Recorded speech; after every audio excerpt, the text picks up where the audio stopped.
My name is Rick Burrows. Right now, I want to introduce you to a friend of mine who is going through the socialist country of South Africa, and he and his neighbors and everybody going right now, they are feeling the weight of it right now. I'm just gonna leave, I'm gonna introduce him, and then he's gonna explain exactly what's going on today, July 14th, 2021. So Dave Reineke, my good friend, we've known each other for quite some time now, and take it away, my friend. Hey, Ricky, thanks so much for having me. Yeah, the situation in South Africa is pretty bad right now. We've got a lot of riot and looting that's happening in our provinces. The main one being in KZN, or KwaZulu-Natal, and Gauteng, which is Johannesburg. And there's just been a huge amount of looting. And I'm not just talking about, taking things away from the shops. I'm talking about actually burning buildings down. Trucks have been torched. Entire roadways have been blocked off. It's gotten so bad now that we've actually had to gate up communities so we can protect ourselves for fear of our lives, basically. And there's just a lot of uneasiness in South Africa right now. And this all started last week when our ex-president Zuma was jailed for 15 months, and the riots started after that. But now it's just in the name of thuggery. There's just people out there just destroying property. And honestly, a lot of people do not know what's going on right now. And all we really want is for the rest of the world to understand what South Africa is going through. Hardly anybody is really covering this. There are a couple of news outlets that are covering it, but overall, things are just very silent on the issue. I don't feel very safe. Our neighborhood doesn't feel very safe. My town, which is a couple of kilometers away from here, is just about decimated, with only a few shops that are open for the community. And to be quite frank with you, we don't know what we're going to do in a few weeks, because even those shops that are filled with some foods that we can have, we don't know when we're getting the next shipment in. Most of our pharmacies that sell drugs to the public have been decimated. And I know that's from the rioting and the looting. The rioters and the looters, they went to the pharmacies, and did someone tell them to go do that, or is that they just randomly picked this place to just go riot and loot, burn it down? Well, that's just it. I mean, it's not the ANC that's in charge of the whole country. They're the ruling party in our country, the African National Congress. They're the ones in charge, and they've been trying to get the situation under control, but it clearly isn't. They deployed, I think, 2,500 troops into this country, which is outrageous, because they clearly are not capable of helping. There are still towns that are absolutely in need of help. The police are not able to do their job. They're running out of ammunition. They're running out of all sorts of things, rubber bullets. The cops fired shots there all day long. They ran out of rubber bullets. It's going to get real now. I've issued them all with SGs. That's all we could get. Nobody's got rubber bullets left. That's the stage it's at now, and it's going to become punishment. I know they shot 30 oaks there at Nanda, dead. The community guys in Toti on, they've started shooting live ammunition. And basically, the towns around KwaZulu-Natal and in Johannesburg are left to defend for themselves.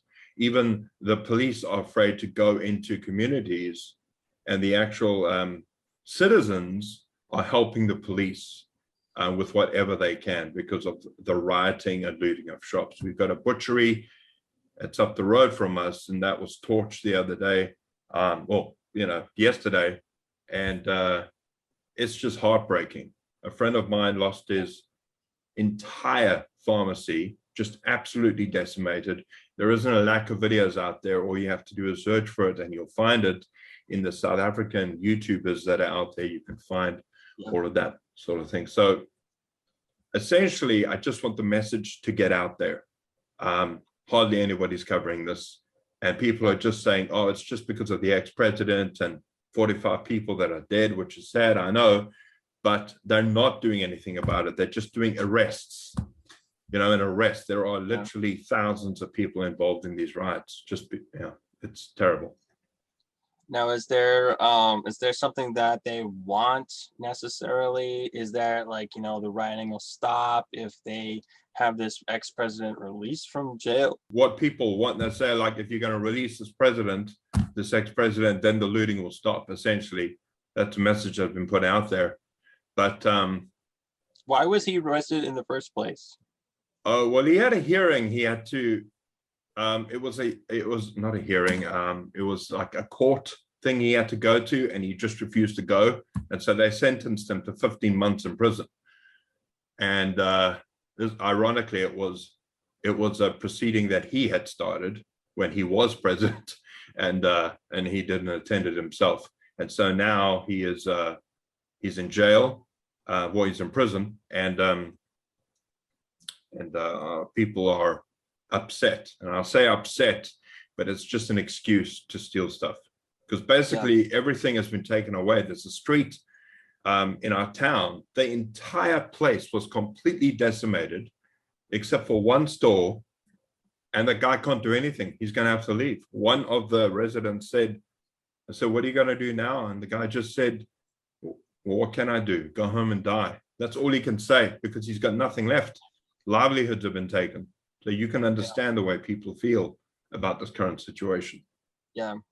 Now, the people in South Africa, they're being overrun by all of the, is it just like all over the country, or is it just like in specific towns? South Africa is divided into provinces, and there are two provinces at the moment that are under attack, and that is KwaZulu-Natal, which is a huge place. It is massive, but there are tiny little towns that are being attacked. And so there's Durban Central, there's Pinetown where I live, you know, we've got Hillcrest and Kloof and all sorts of places around the areas. And then we've got places like Alexandria in Johannesburg that have been decimated as well. And these, when I say decimated, I'm not exagerating. I mean, the entire town has been, it's like a tornado went through, and it's exactly the same. Like a tornado went through. It's absolutely just, I mean, people are in tears. I was watching the other day, and I wanted to burst into tears myself. I couldn't believe how it's insane. It really is insane.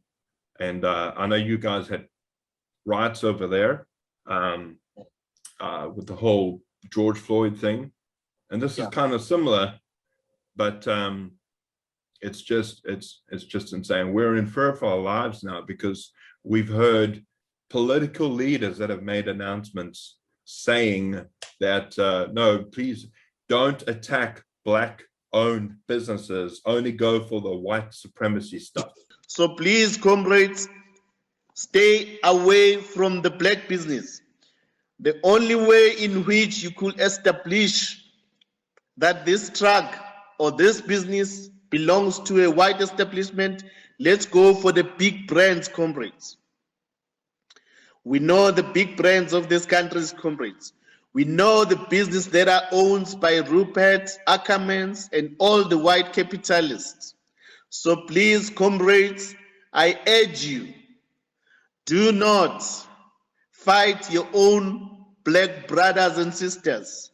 This is not a black-on-black revolution.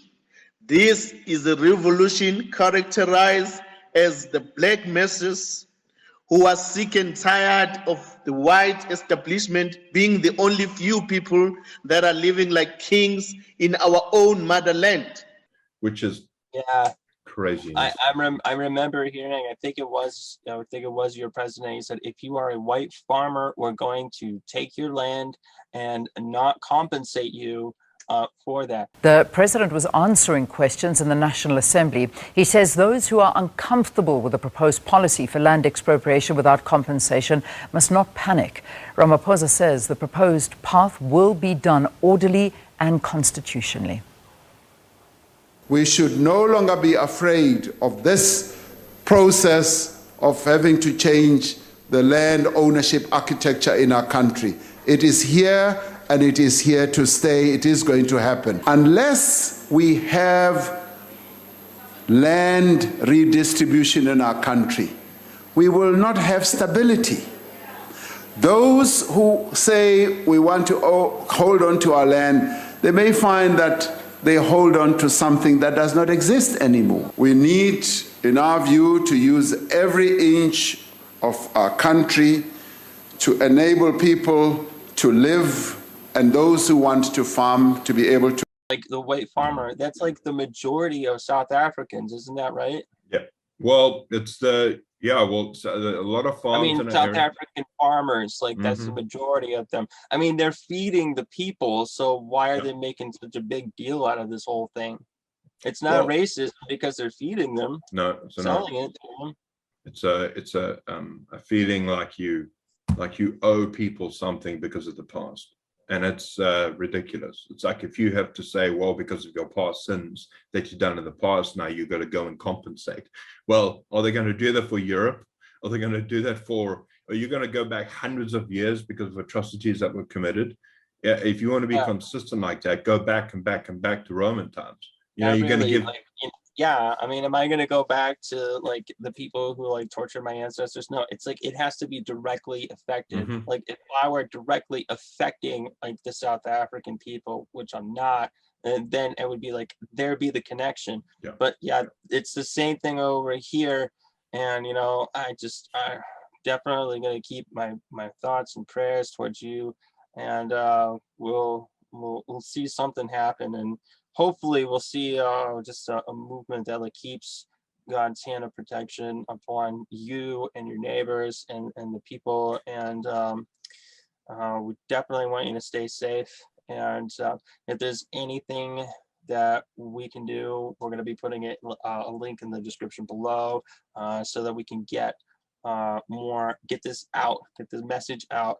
And you know, if anybody's watching this and they feel like they could do something about it, if they know somebody who can help out, or they have connections that can just somehow get the message out there. We're not looking to get involved politically. We're just trying to get the word out so that people know that there's actually something going on in South Africa that's really, really bad.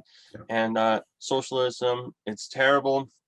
It's destroying South Africa, and it's just a waste of time. And I mean, the South African government will call themselves a democracy, but it's not really. You know, it's all under the pretense of democracy, which isn't. I mean, democracy in it of itself doesn't actually work.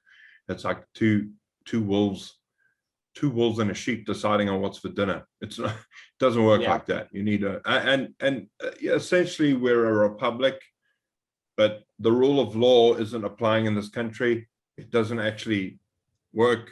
And I'm just sad for our country because quite literally thousands upon thousands and thousands of people have actually lost their jobs. They are without work now because of looting. And it's just crazy. People do not think of the consequences, and I don't know. This country. Things were bad before. Things were tough. Yeah, they were tough before, and people are just following.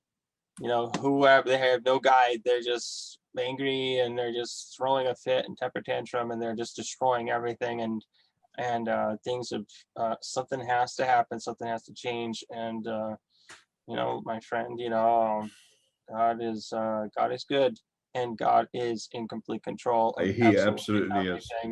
He is, and he can turn things around. He's the one who can make wars stop. Wars. He can stop wars, and so that's definitely what we're going to be praying for.